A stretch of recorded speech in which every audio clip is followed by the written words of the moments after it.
বন্ধুরা, ফেব্রুয়ারি মাস আসার আগে আগে কিন্তু এই জিনিসটা অবশ্যই গাছের মধ্যে করে নিতে হবে, কারণ ফেব্রুয়ারি মাসে যদি আপনার অপরাজিতা গাছ ঠিকভাবে কেয়ার করা হয় তাহলে 1 মাসের মধ্যে কিন্তু গাছ ভরে যাবে ফুলে ফুলে। কারণ ফেব্রুয়ারি হলো এমন একটি মাস যেই মাসের মধ্যে কিন্তু গাছ অ্যাক্টিভ হয়ে যায়, এবং ফেব্রুয়ারি মাসে একটা ছোট ভুল যদি করেন তাহলে কিন্তু ফুল বন্ধ হয়ে যাবে, সারা বছরই কিন্তু ফুল আসবে না। এবং কিছু ঘরোয়া খাবারও আছে, কিছু মার্কেট ফার্টিলাইজারও আছে, আর গাছের পরিচর্যার ভিডিও কিন্তু এ টু জেড আমি আজকের এই ভিডিওতে কভার করেছি, কারণ ডরমেন্সি থেকে কিন্তু গাছ অ্যাক্টিভ হওয়া অলরেডি শুরু হয়ে গেছে। তো আপনারাও যদি এরকম ফুল এই সমস্ত মাসের মধ্যে ফেব্রুয়ারি মাস থেকে যদি পেতে চান তাহলে কিন্তু এই ভিডিওটা শেষ অবধি দেখতে হবে, ভিডিওখানে একদমই আপনারা স্কিপ করবেন না। তো বন্ধুরা, এটা আমার নতুন চ্যানেল, আপনারা যদি অল্প আমাকে সাপোর্ট করেন আমি এগিয়ে যাওয়ার সাহসটা পাবো। যারা নতুন এসেছেন আমার চ্যানেলের মধ্যে অবশ্যই আমার চ্যানেলটিকে সাবস্ক্রাইব করে আমার পাশে থাকবেন। আর আপনাদের প্রিয় গার্ডেনিং ফ্রেন্ডসের সঙ্গে কিন্তু আমার চ্যানেল এখানে অবশ্যই শেয়ার করবেন যাতে সবাই জানতে পারে। তো ভিডিওখানে কিন্তু একদমই স্কিপ করবেন না। চলুন তাহলে ভিডিওটা শুরু করা যাক।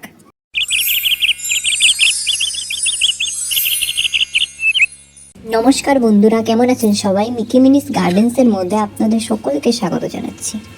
বন্ধুরা, আজকের আমার ভিডিওর বিষয়বস্তু হলো অপরাজিতা গাছের গুরুত্বপূর্ণ পরিচর্যা, তাও ফেব্রুয়ারি মাসের খুব গুরুত্বপূর্ণ পরিচর্যা। কিন্তু এই পরিচর্যা যদি আমরা অপরাজিতা গাছের মধ্যে না করি তাহলে কিন্তু 12 মাসে আমরা আর অপরাজিতা গাছের মধ্যে ফুলের দেখা পাবো না, গরম সিজনেও কিন্তু ফুল আসবে না।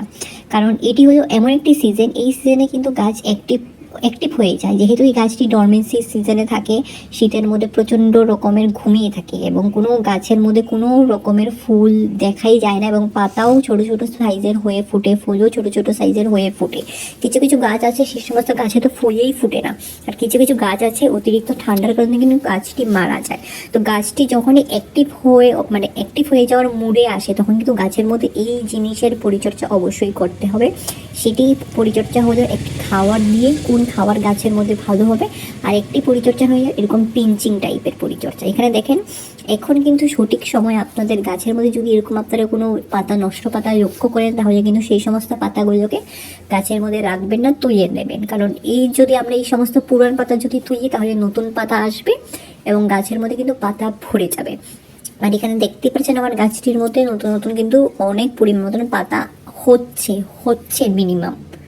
তো এখানে দেখেন আরেকটি জিনিস বলবো, রৌদ্র কিন্তু অপরাজিতা গাছের মধ্যে মিনিমাম 5 থেকে 6 ঘন্টা কিন্তু খুব গুরুত্বপূর্ণ। রৌদ্র যদি না পায় তাহলে ফুল একদমই আসবে না, শুধু পাতা পাতা হয়ে থাকবে। আপনাদের অনেকে কমেন্টে বলে যে আমাদের গাছের মধ্যে ফুল কেন আসছে না। আপনারা ফার্স্টে চেক করবেন ওই গাছটির মধ্যে কিন্তু রৌদ্র পড়ে কি পড়ে না। যদি মিনিমাম 5 থেকে 6 ঘন্টা অবধি রৌদ্র পড়ে তাহলে অবশ্যই গাছের মধ্যে ভরে ভরে ফুল আসবে।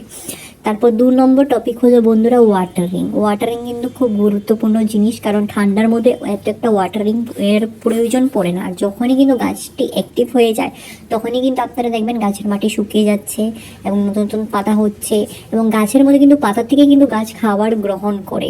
তো এখানে দেখেন সর্বপ্রথম এরকম আপনারা ওয়াটারিং করার আগে কিন্তু এই জিনিসটা চেক করবেন যে ব্রাঞ্চেসগুলো অ্যাক্টিভ আছে কিনা। অনেক পরিমাণে কিন্তু ব্রাঞ্চেসগুলো শুকিয়ে যায় অতিমাত্রা ঠান্ডার কারণে। আপনার এরকম করে নখ দিয়ে খুঁচিয়ে দেখবেন, যদি ভিতরে সবুজ অংশ থাকে তাহলে বুঝবেন ব্রাঞ্চেসটি অ্যাক্টিভ আছে। তখনই কিন্তু আপনারা গাছের মধ্যে ওয়াটারিং করবেন। আর ওয়াটারিং করার আগে কিন্তু চেক করবেন যেন মাটিটা অলমোস্ট ভিজালো ভাব আছে কি নেই। যদি অতিমাত্রায় মাটি যদি শুকনো থাকে ঠিক তখনই কিন্তু ওয়াটারিং করবেন। যদি আপনারা দেখেন মাটি ময়েস্ট আছে তো একদমই ওয়াটারিং করবেন না। আর ফেব্রুয়ারিতে মাটি হালকা ময়েস্ট রাখবেন। আর গাছের মধ্যে জল দেওয়ার পর অবশ্যই চেক করবেন সেই সমস্ত জল যেন গাছের মধ্যে জমি না থাকে, এবং টবের মধ্যে স্পেশালি গ্রো ব্যাগের মধ্যে যেন জলগুলো জমি না থাকে, যেন সেই সমস্ত ড্রেনেজ সিস্টেম খুব ভালো থাকে। যদি ড্রেনেজ সিস্টেম নিয়ে অবশ্যই আপনারা চেক করে আরও কিছু ফুটো করে দেবেন। তো এখানে দেখেন আরেকটা জিনিস আমি বলবো, এই সময়ের মধ্যে আপনারা কোন জিনিসটা দিতে পারবেন যেটা গাছের জন্য খুব ভালো হবে। গাছের জন্য কিন্তু সবসময় ভালো একটি জিনিসই হয়, সেটি হলো মাইক্রোনিউট্রিশন হলো এমন একটি জিনিস যেই সমস্ত গাছের সমস্ত প্রয়োজন কিন্তু মিটিয়ে দেয়। আর সেই মাইক্রোনিউট্রিশনের মধ্যে 1 নম্বরে পড়ে কিচেন কম্পোস্ট, তারপর পরে কিন্তু ভার্মি কম্পোস্ট। তো আমি আপনাদের থেকে সাজেস্ট করব যে আপনারা কিচেন কম্পোস্টটা ব্যবহার করবেন, কারণ আমি কিন্তু প্রত্যেকটি ভিডিওতে বলে থাকি যে আপনাদের থেকে 1 টাকাও আমি খরচ করতে দিই না। কারণ যে সমস্ত ঘরোয়া জিনিস আছে আমাদের বাড়িতেই আছে সেই সমস্ত দিয়ে কিন্তু গাছের মধ্যে আমরা খুব ভালো রেজাল্ট পেতে পারি, এবং এখানে কিন্তু আমি পেয়েছি। এখানে দেখেন ছোট ছোট কিন্তু ডাল অলরেডি বেরোচ্ছে, কারণ আমার কাছে আমার এই গাছটি কিন্তু অ্যাক্টিভ হয়ে গেছে। তো আপনাদের কাছেও কিন্তু আপনাদের গাছ অলমোস্ট অ্যাক্টিভ হয়ে যাবে যদি আপনারা আজকের এই পরিচর্যা করেন। তো এখানে কিচেন কম্পোস্ট যেহেতু বলছিলাম, কিচেন কম্পোস্টের মধ্যে যে সমস্ত সবজির খোসা বা যে সমস্ত বেরিয়ে থাকে আমাদের কিচেন থেকে, সেই সমস্ত আপনারা রোদ্দুর মধ্যে 3-4 দিন নাগাদ শুকোবেন। শুকিয়ে তারপর এরকম করে মাটির মধ্যে ভালো করে এগুলোকে পুঁতে দেবেন। এই সমস্ত জিনিস মাটির মধ্যে পচে গিয়ে অ্যাবজর্ব হয়ে সমস্ত কিন্তু গুণ নিউট্রিশন গাছের মধ্যে দিয়ে দেবে, গাছের শেকড়ের মধ্যে পচে যাবে। আর গাছ কিন্তু সবসময় পাতার থেকেই খাবার গ্রহণ করে, এটা কিন্তু আপনারা মনে রাখবেন। যদি আপনাদের গাছের মধ্যে কোনো পাতাই নেই, তো সেই গাছের মধ্যে খাবার দিয়ে কোনো লাভই নেই। আপনারা কিন্তু এই জিনিসটা একদমই করবেন না। পাতা আসার পর কিন্তু যে কোনো খাবার দেবেন। তো যেটা বলছিলাম সেটা মাইক্রো নিউট্রিশন, এটা সমস্ত মানে গুণ মাটির মধ্যে গাছের মধ্যে মিটিয়ে দেয়। আর তারপর আরেকটা জিনিস হলো খাওয়ার।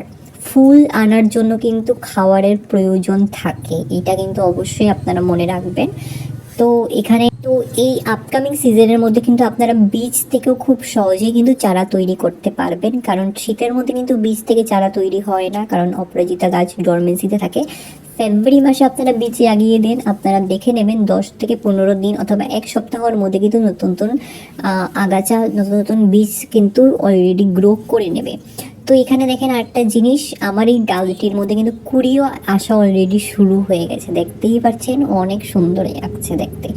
আর একটা গুরুত্বপূর্ণ জিনিস আমি আপনাদেরকে বলবো যে প্রুনিংটা কিন্তু খুব গুরুত্বপূর্ণ জিনিস। প্রুনিংটা অবশ্যই করবেন।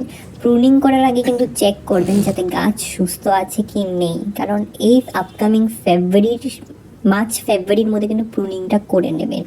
তো এখানে দেখেন আজকে এই জিনিসটা খাওয়ার আমি গাছের মধ্যে দেব, কারণ এটি কিন্তু ফুলের মাত্রাকে বাড়িয়ে দেয়। কারণ অ্যাক্টিভ যখন গাছ হয় তখন কিন্তু গাছের মধ্যে কিন্তু কুড়ি আসা শুরু হয়ে যায়। তো তখনই কিন্তু আমাদেরকে দিতে হবে একটা নিউট্রিশন, যেটি গাছের খুব খুব প্রয়োজন হয়ে থাকে। তো এখানে আমি দেখেন প্রায় মিনিমাম মতন 2 চামচ মতন দিয়ে দেবো নিউট্রিশন, বেশি দেবো না। তো আজকে যেই জিনিসটা দিয়েছি এটা কিচ্ছু নয়, এটা চা পাতা। এটা কিন্তু ব্যবহার করা চা পাতা না, ব্যবহার না করা ফ্রেশ টির মধ্যে কিন্তু প্রচণ্ড রকমের নিউট্রিশন থাকে। আর এই সময়ের মধ্যে আপনারা ওভার নিউট্রিশন দেবেন, খুব ভালো রেজাল্ট হবে। অতিমাত্রায় 1.5 চামচ থেকে বেশি দেবেন না, নাহলে কিন্তু গাছ পুড়ে যাবে এবং গাছ শুকিয়ে যাবে। তো বন্ধুরা, যদি আপনাদের এই ভিডিওটা ভালো লেগে থাকে তাহলে অবশ্যই আপনারা আপনাদের প্রিয় গার্ডেনিং ফ্রেন্ডসদের সঙ্গে আমার ভিডিওখানা শেয়ার করবেন। আর অবশ্যই আমার পাশে থাকবেন, কারণ এটা আমার নতুন চ্যানেল। আপনারা যদি অল্পটুকু আমাকে সাপোর্ট করেন আমি এগিয়ে যাওয়ার সাহসটুকু পাবো।